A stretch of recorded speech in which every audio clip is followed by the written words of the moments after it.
This is the Trade Radio Podcast, brought to you by NAB, proudly fortifying Australia since 2002. Things just keep happening to the Lions, and they're, as opposed to this time last year, they're all in the positive direction. And Peter Schwab's updated us regularly on NAB Trade Radio 2014 on what's going on with the Lions, and he's here to do so again. Thank you again, Peter. We spoke with Neil Barn before, your counterpart at Geelong, and he basically said, and I am paraphrasing, but we took this to be the case, that he would happily take pick 21 in order to get the Alan Christensen deal. You got pick 21 today via the Joel Padfull transaction. Is there any progress on that possibility? Yeah, no, it's just, in principle, yeah. Look, we're well down the track with Geelong and of course Alan. So, we're just doing a little bit of due diligence, looking, just checking his medical records, and I think that should be fine. And once that's sort of okay from our end, I think pretty much we'll do the deal. Okay, nothing is ever too simple when it comes to trade week transactioning, but if that all comes back the right way, the medical screening, pick 21 goes to Geelong, Alan Christensen becomes a line player. Is that it? There's nothing more to it than that? That'd be as simple as we could get it. Yeah. Okay. Well, that's a good result, which will then leave the issue that's now been bubbling for some time, and Collingwood giving you a deadline, which has now got an hour and 12 minutes still to run on Dean Bames. I get the feeling you're not too worried about that 5 p.m. deadline today, Pete. Oh, I thought the deadline was next Thursday at 2 p.m, but that's what we thought. So it's an ambit deadline, yeah. Oh, look, at the moment they're not shifting, and there's not much we can do. We hope with a bit more time that they may. But our deal is now still on the table and remains on the table as pick 5, and we have added pick 25, as you know. So that's there for Collingwood as soon as they decide that that's a good enough deal. If not, we can't do much about it. So.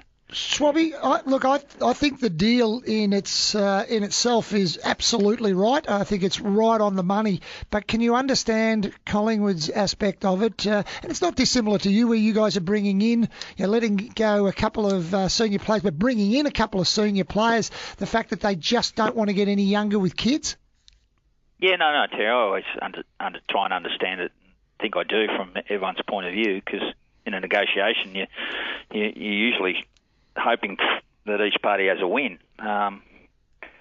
But we can't put a name to those draft picks for them. That's the only thing. They're the only club that can do that. So I think all we can say is, and that's what I think the public they can't visualise a player yet at pick 5 or 25, and I think that's a hard thing for a Collingwood supporter, and obviously right at the moment it's a hard thing for people at Collingwood.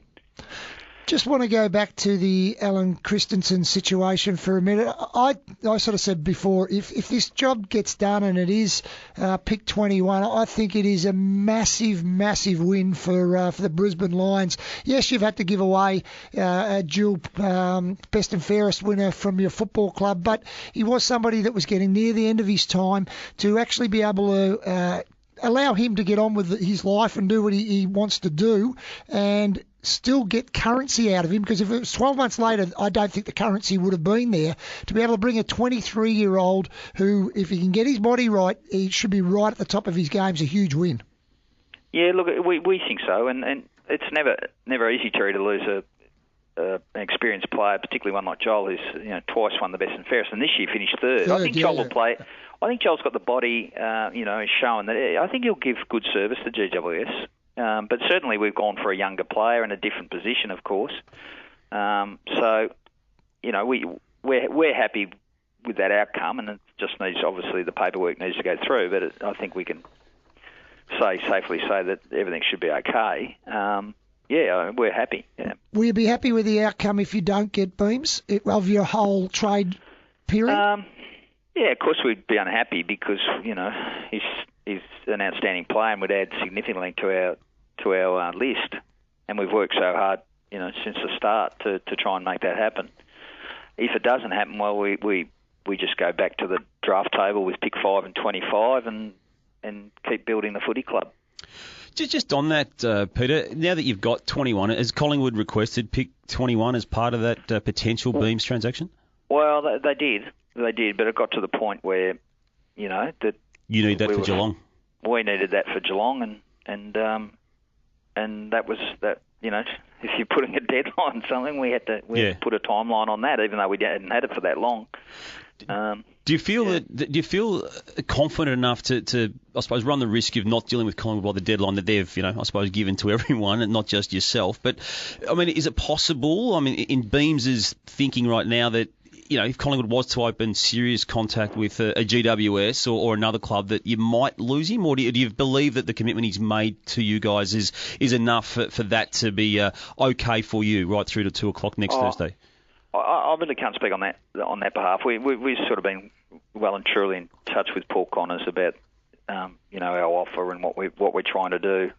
Paul, in the end, has got to try and make sure that the best thing happens for his client. So the best thing we hope happens is that he ends up in Brisbane. But so far we're both parties are trying to do that. Yep. Who's going to blink first, Pete? Sorry? Who'll blink first? I mean, 5 and 25 on the table and Beams is on the table. Who blinks first come 2 o'clock next Thursday? Well, I think Collingwood have to just make the call. We can't do anything more. Yeah. We can't add to it. You won't change it? You can't? You won't? And you can't change it? No, we won't change it, Damien. No, we think it's as good as we can possibly do. Yeah. And so we just go to the draft, in the end. Yeah. Yeah. And that's not a bad thing for us because we'll get pick 5 and 25. And we think history will show that we should do all right with those 2 picks. Yep. Listen, thanks for, as you have done regularly on NAB Trade Radio 2014, updating us on the situation. It's a poker game you're playing, and I think we can all see where you're coming from. We can probably see where Collingwood's coming from too. But when the player wants to leave, you're in the box seat at least initially. And I think 5 and 25. It's been there for some time, and obviously some conversations around 21. But I can see why you want to get that one to Geelong because that gets that deal done, which is an important part of what you're doing in this period as well. Yeah, no, that's right, Damien. Thanks for your interest. Before we do go, James Aish, I know he's contracted, I know he's not part of any deal, but is there potential movements there on an extension of contract? Yeah, we're working hard with his management, Liam Pickering. So, look, we want James to be a long-term player for us, so, we'll work hard to get that done. Yes, sooner rather than later, like an announcement? Oh, absolutely. If we could do it now, we'd do it now. So, as soon as we can do it, we'll do it. Yep. Okay. Thank you, Peter. All right. Good on you guys.